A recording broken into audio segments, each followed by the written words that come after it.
back. I'm Steve Washburn, Executive Director of Convergint's Digital Transformation Team, and I'm joined today with one of my colleagues, Mr. Jeremy McConnell. Jeremy, thank you for joining me on our next Video as a Service conversation. Hey, great to be here, Steve. Hey, do you want to start out by just giving a little bit of background on yourself, your role and journey at Convergint? So, I've been with Convergint for 13 years now. I started in the field as a specialist, working on what we would say on-prem systems at the time.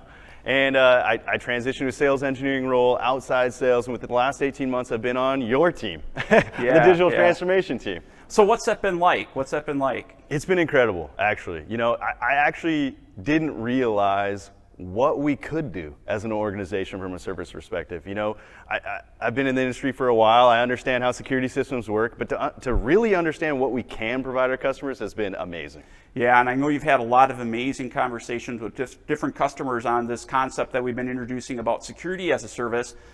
How does a customer even begin that journey? It's a great question, and what we've been figuring it out for the last 18 months. Right. And what we've found is a number of different factors. Number one is understanding kind of what your organizational strategy is. It turns out that all IT teams have at least some sort of a cloud strategy, some sort of a strategy as to how they want to go about their business. So number one is probably engage with your IT team. Number two is engage with all your teams. We're talking about a number of different folks within your organization as far as real estate, operations, security, legal, risk, compliance, and I definitely emphasize legal. As we're kind of working through these security as a service opportunities, we're finding that if you don't have everybody at the table from really the start of this thing, it's going to take a while. Yeah. You're going to have to continue to get additional support from different resources as you're going through the process. So the best way is to get everybody engaged day one, and ultimately let us have that conversation with you.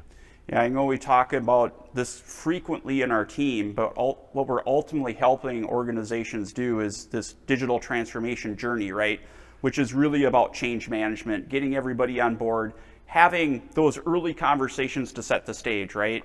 Yeah, we're not talking about very quick sales cycles, very quick, opportunities sometimes. Sometimes it's really about, where can we take our systems? A lot of these old technologies have systems and servers and workstations all over the place. And if you haven't really thought about that strategy, it could take a couple months to really get those well defined. But once you are going down that journey, it is actually really quick and easy to do.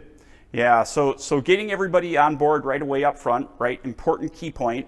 I think another important key point is honestly talking about the money, right? The budget, and how do you think about that, and what's some of the experiences you've had with really just having open conversations about how companies can help fund or pay for these types of initiatives. Yeah, it's really been awesome because of the flexibility. So when we're talking about a security as a service model, and historically with IT buyers, they've had a lot of operating expenses. They're used to kind of that outsourcing model where they can spend, on a quarterly basis or a monthly basis, and allowing for that flexibility. But in addition, there's a number of different things that organizations care about from a capital expenditure too. So, hey, we have a certain capital expense and we understand what the operating expenses be. Can we do both? And the answer is absolutely. And so it's been wonderful. From some of my customers, when they typically do like an OpEx model, it's because of real estate. So it allows them that flexibility to really use us as a partner and use this type of model as a partner to really support their organization financially. Jeremy, I'd love to learn more about the customer journey and the buying guide that we've been working on, but we're going to be doing that at convergint.com/DT. Make sure to click through and join us there. Watch the rest of this conversation. And until then, be sure to subscribe. Come back next week when we talk with some of our product partners about the solutions we've been bringing to the market for customers just like you. Thank you very much.